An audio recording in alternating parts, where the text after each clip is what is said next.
This is CBC Vancouver News.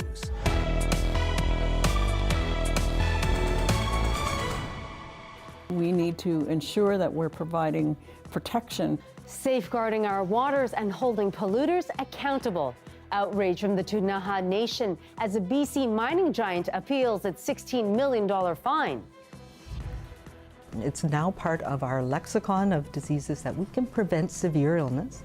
3 years into the COVID-19 pandemic, marking a somber milestone.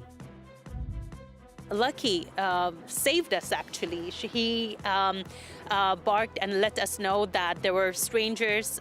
An Afghan refugee reunited with her beloved pet, the emotional reunion. Good evening, I'm Leanne Young. Thanks for joining us. Well, today marks a life-altering anniversary. It is exactly 3 years since the World Health Organization declared COVID-19 to be a global emergency. We have therefore made the assessment that COVID-19 can be characterized as a pandemic. Since then, COVID has killed over 51,000 Canadians, more than 5,000 people in BC here alone.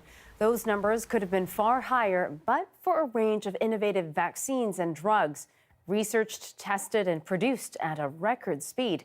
But according to an eminent list of 200 current and former world leaders, Nobel laureates, health and faith leaders, those medicines were not distributed fairly around the world. And in an open letter today, they are calling for a global vaccine accord to help fight future pandemics. In a statement, the province remembered those who died from the disease.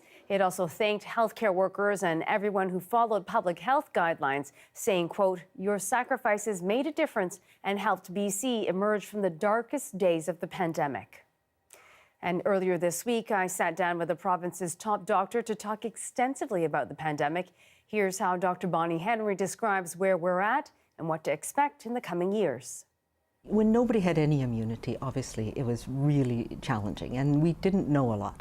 We know an awful lot more now, and I sort of see it as oscillations that sort of come and go. We're going to see this surge, and so the thing that we need to realize and recognize now is that the virus is going to be with us. It's now part of our lexicon of diseases that we can prevent severe illness. We can't prevent all of the transmission of the virus, but we can prevent people from getting severely ill. The other thing that I think is really cool is that we've just gone quantum leaps in vaccine technology. So the mRNA vaccines, which had been in development for decades, this technology, I think, is going to be able to give us vaccines that maybe will protect us from all COVID. So I would like to see a future, maybe it's the optimist in me, within a few years, we might have a vaccine that we get 1 or 2 doses and that'll last us for life. Or maybe that we'll have a vaccine that'll last us for 4 or 5 years until there's a major change, and then we may need to get a booster. Well, the mining giant ordered to pay $16 million for polluting BC's waterways wants its fine reduced. Teck is appealing the massive penalty handed down by the province in January. The local First Nation, the Ktunaxa, is outraged, saying it shows a lack of accountability. As CBC's Corey Bullock reports, they and others want to see stiffer enforcement.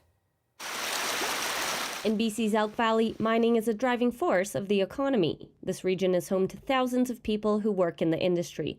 But for decades, these waterways have been polluted. It's been a decades-long battle that we've had with both the Crown, federal and provincial, and industry around the pollution that's taking place in the Elk Valley as a result of the intensive mining activity. The Ktunaxa Nation makes its home along the waterways. It says it's appalled to learn that the mining giant behind the pollution is appealing recent provincial fines. In a statement to CBC, Teck Resources said it has concerns about the process. It wants the funds paid to flow to community or environmental programs. Environmental group Wildsight says that's redundant. But if it's anything like the federal process, that money will go back into the community anyways. And the whole point of the fine is that they don't continue deterring the watershed. Wildsight says this only speaks to the need for an outside perspective on regulation and enforcement. You can kind of relate this then to questions about if an International Joint Commission Watershed Board should be formed. and the importance of then bringing in different stakeholder groups to actually accomplish the goal of improving water quality. Ktunaxa officials asked for an external review of the pollution in their waterways years ago, but last year Ottawa closed the door to that option. Having someone that is outside of the process and outside of the activity come up with those conclusions, or whatever the conclusions, that at least we would feel that our voices are being heard. The Ktunaxa Nation says the system is failing precious resources. We always talk about the importance of Akamikapikapsin in terms of which is all living things, which we need to ensure that we're providing protection, particularly for those that can't, those species that are unable to protect themselves. In February, Teck announced plans to split into 2 independent companies, one of which would focus on coal-making operations in the Elk Valley. The company says it's recently invested over $1 billion into water quality improvement in the region. Corey Bullock, CBC News, Cranbrook. And another First Nations community is dealing with pollutants in its traditional territory. On the North Shore, raw sewage has been detected leaking into the Capilano River. As Yasmin Gandam reports, the river is sacred to the Squamish First Nation. Really, it hits home now. As Squamish Nation Councillor Wilson Williams walks through the creek of Capilano River, he is disheartened by the damage to a sacred space. For spiritual and emotional health of our community, as we use this area as a sacred space for bathing and ceremonial use, but also if we look at simply the fishing. The leak was first publicly reported Friday by the Squamish First Nation, whose territories encompass much of the North Shore and Vancouver itself. The province says the District of North Vancouver reported the leak to the Environment Ministry on Monday. The nation believes the leak had been detected near Fullerton Avenue in West Vancouver and are advising public to steer clear of the area. But all the residents along the riverway here, that they are put on notice and are aware of the impacts, environmental impacts, these kinds of leakage, sewage, or other can cause. The Provincial Environment Ministry told CBC that samples have been collected from the water and will be analyzed for further investigation on Monday. Really strong. They say it's unclear how much sewage has been leaking into the water, but Williams says it's disappointing for the community. We need to look at more, if it's policies or bylaw, but making more people accountable, but also prevention. We don't need these things to happen, especially in the time of crisis in the world with climate change. The Capilano River flows through the Coast Mountains in Vancouver and feeds the Capilano Reservoir at the Cleveland Dam, one of 3 reservoirs that provide drinking water to the region. The ministry believes the leak is from a storm drain pipe at 2020 Fullerton near the end of the river. Yasmin Gandam, CBC News, North Vancouver. One person has been found dead after a fire this morning in Surrey. It started at about 8 o'clock in the Bristol Estates apartment complex in the 13,300 block of 104th Avenue. It's unclear at this time what caused the blaze. Fire crews say they don't believe there was a working smoke alarm, though, in the suite. A year after a brazen shooting in North Vancouver, homicide investigators are once again asking for your help to find the people responsible. 34-year-old Milad Rahimi was fatally shot outside the Superstore on Seymour Boulevard last March. They say Rahimi had gang ties, and his death has all the markings of a targeted incident. Officers were able to identify a suspect vehicle, this dark blue Mazda 3, but the car was eventually found burned out. Anyone with information is asked to contact IHIT. Well, we're learning more about what happened during last week's deadly avalanche in southeastern BC that killed 3 German visitors. Avalanche Canada says the 9 heli-skiers and 1 guide were about 30 kilometers southwest of Invermere. While coming down a run, the 5th person triggered a slide. The entire group was swept away to a sparse forested area next to the larger avalanche path. 2 men were buried and died on scene. The 3rd skier was airlifted to hospital but died of his injuries. Well, after more than a year apart, a refugee who was targeted by the Taliban and was forced to flee to Afghanistan has now been reunited with her beloved pet. a dog she describes as her best friend and protector. Janelle Hamilton was at Peace Arch Provincial Park for the emotional reunion. It's just like unbelievable.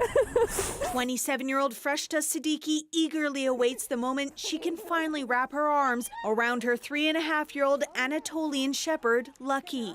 Lucky John, Mama, salam, salam, salam. Lucky John, Lucky John, Mama. Salam, Lucky John, Mama, salam, salam, John, Mama. The last time she saw him was in a kennel on board a plane with hundreds of other dogs and cats that departed Kabul to Vancouver last February, chartered by SPCA International. Welcome home, buddy. Siddiqui shedding tears of joy as she reunites with her best friend after being separated for months. Lucky means peace to me. Lucky means family to me. Lucky means a part of my heart that was gone. She asked us to keep looking after Lucky. And of course it's very costly and time consuming, but we would never say no to her. And because of her and Lucky, we actually started a whole new program at SBC International called Apollo's Aid, where we're going to actually help refugees find asylum in another country, and we'll help them and their animals as well. As a social activist back home, fighting for women's rights, Siddiqui was targeted by the Taliban for many years. And when they took over the government in 2021, she knew her and her mother would have to flee. In that country, it is illegal for women to live alone. We initially skipped to Pakistan, and we were there for 10 months. Siddiqui rescued Lucky from the streets of Afghanistan, where he was being stoned by local children. But in the end, she says he saved her life. September 7th, when my house was attacked by Taliban, it was only me and my mom alone. It was when Lucky saved us, actually. He barked and let us know that there were strangers. A hero who captures the hearts of everyone who meets him. Lucky is a very, very funny, big, goofy dog. He has no idea how big he is. He thinks he's a lap dog. Now reunited, Siddiqui says they are looking forward to a fresh start here in Canada. Janella Hamilton, CBC News, Surrey. And taking you now over to the island, it was the party of the century for one of Canada's oldest World War veterans. It's a happy day. A song to celebrate Victoria's Albert Middleton, who turns 108 years old. At Veterans Memorial Lodge, staff popped the bubbly to toast his big day. His son says his dad loved happy hour as a young man, but he always worked hard. He come to this country in, I think it was 1928, at the age of 14 years old. And his philosophy was never give up, and if you want to get ahead, you work. Born in 1915, Middleton was sent to Canada as a teenage orphan. He started volunteering for the Air Force in 1943, and during the Second World War, he served in Europe. While the war ended, he went to work in factories in Ontario. He also bought and operated a hobby farm, enjoying the company of livestock like pigs and cows. But those who knew him say he's ultimately a people person. Albert is a character. He is known by everybody. You'll often hear him going down the hallways, singing, humming a tune or two. Always open to having a hug. Loves living, and he loves just being around people. His daughter Darlene says when people ask her father his secret to longevity, she says he's always said, just don't give in.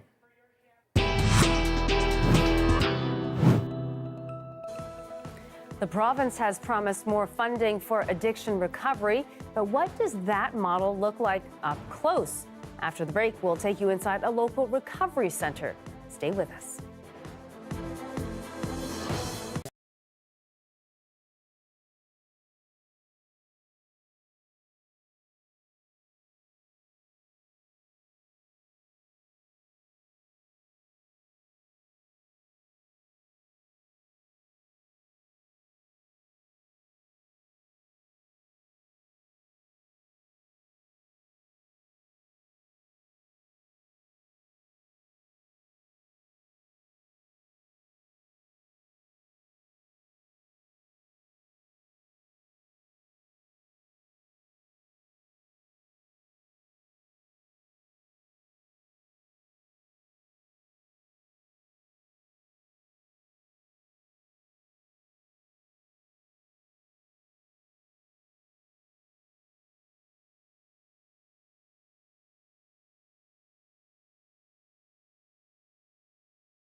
The BC government has announced more money for drug recovery treatment.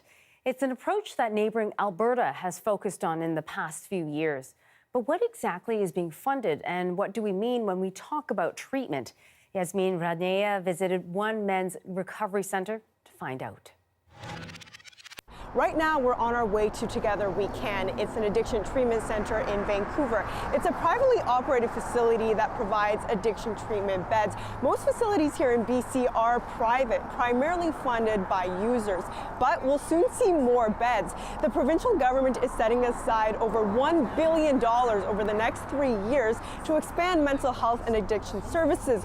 Over $580 million will be for 195 treatment beds throughout BC, and they'll all be free for British Columbians who want to use them. But what does treatment actually look like, and how hard is it to access? Let's go inside and find out. So this is kind of where it all starts. This is our intake office. We're full service here. We pick up clients, we remove them from hazardous situations, and we get them into the recovery solution.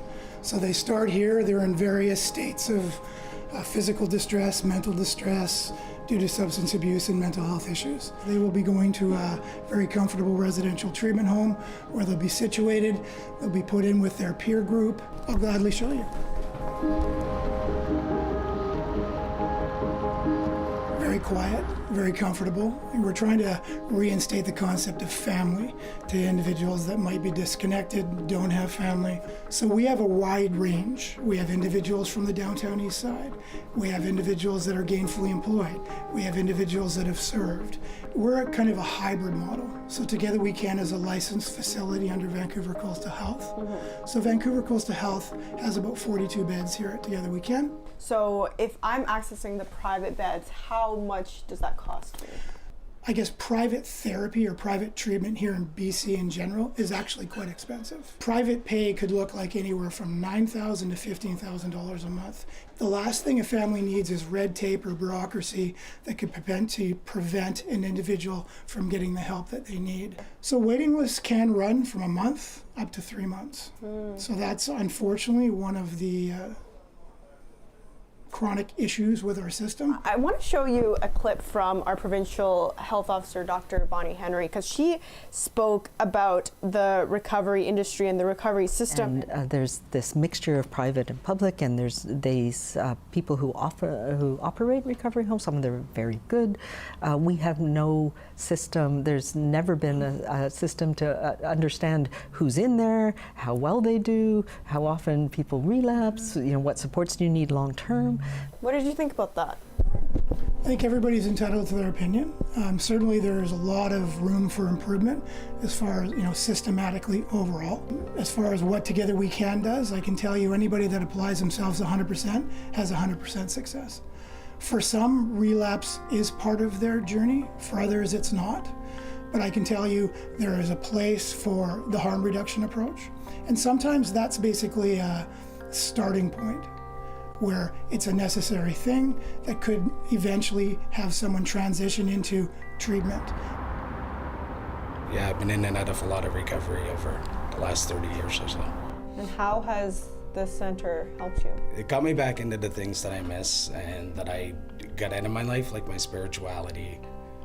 I'm back into reading the Bible. I'm back into participating in my family's activities. I'm back into just living life the way it's meant to be. First, I just want to ask you about your braces here. What happened? I went into COVID with a workplace injury on my shoulder. I started getting addicted to painkillers, got back into alcohol and hard drugs. In the end, I ended up overdosing, landed with my blood flow cut off to my lower legs. I almost lost them. 5 surgeries, 4 months in the hospital. Pretty much through all of COVID, using for a good 3 years before my overdose happened. It almost killed me.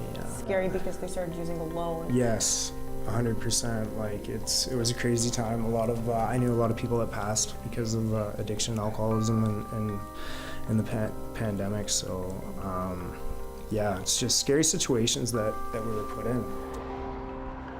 The contrast with Alberta is very interesting because that province hasn't embraced safe supply. Instead, it emphasizes treatment. With the government investing this much in treatment, do you think this puts us more in line with across the border with Alberta? See, I never compare what Alberta's doing and what BC's doing. We're a completely different demographic, and so BC has to do BC's approach. We can't support one over the other.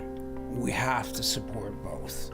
And unless we're going to do that, we're going to continue to see, sadly, people, die of the illicit drug supply, the poison drug supply, and die waiting to get into treatment.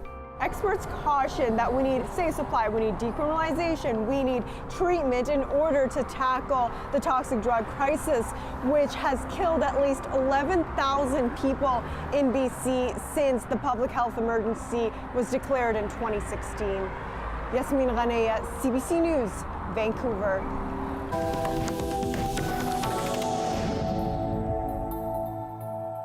A close ally of Chinese President Xi Jinping today assumed the country's #2 post. Li Qiang's nomination as premier had been expected since last fall's Communist Party Congress, and he's among several Xi Jinping loyalists moving into top posts this weekend. Patrick Falk reports.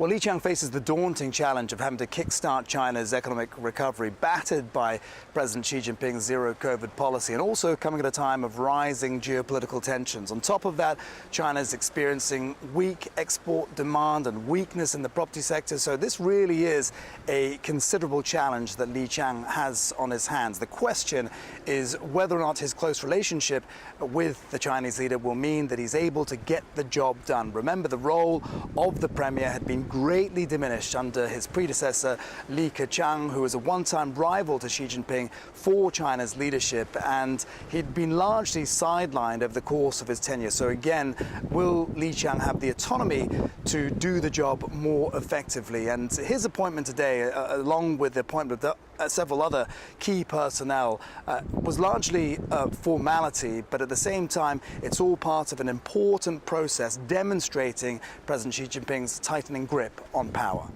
Patrick Falk for CBC News, Hong Kong.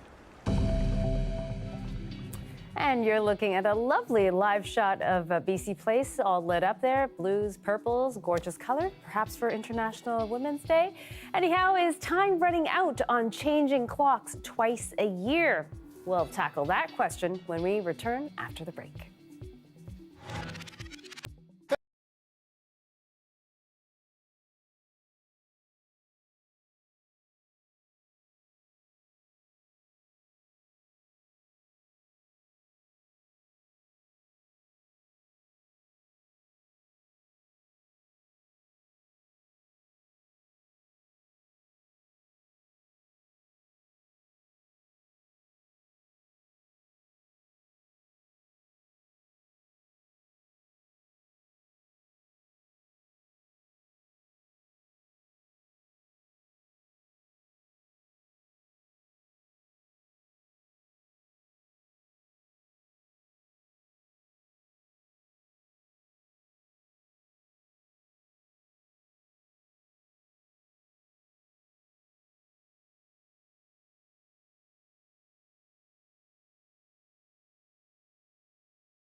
And it is that time of year again where we spring forward. But this could be our last time losing that hour of sleep. Despite the hope of many British Columbians to stop the biannual time change, Premier David Eby has said, like his predecessor, it won't happen until U.S. states along the West Coast do the same. The U.S. is revisiting that legislation to make daylight time permanent. The time change officially begins, though, at 2 a.m. Sunday. So you want to make sure you set your clocks forward before you go to bed, perhaps after watching our show tonight. You lose an hour, but we do get some more sunlight in the evening, so that's not always a bad thing, other than the parents that may lose the hour of sleep. That includes me. All right, that is your late news for this Saturday. Thank you for joining us. We'll see you here tomorrow.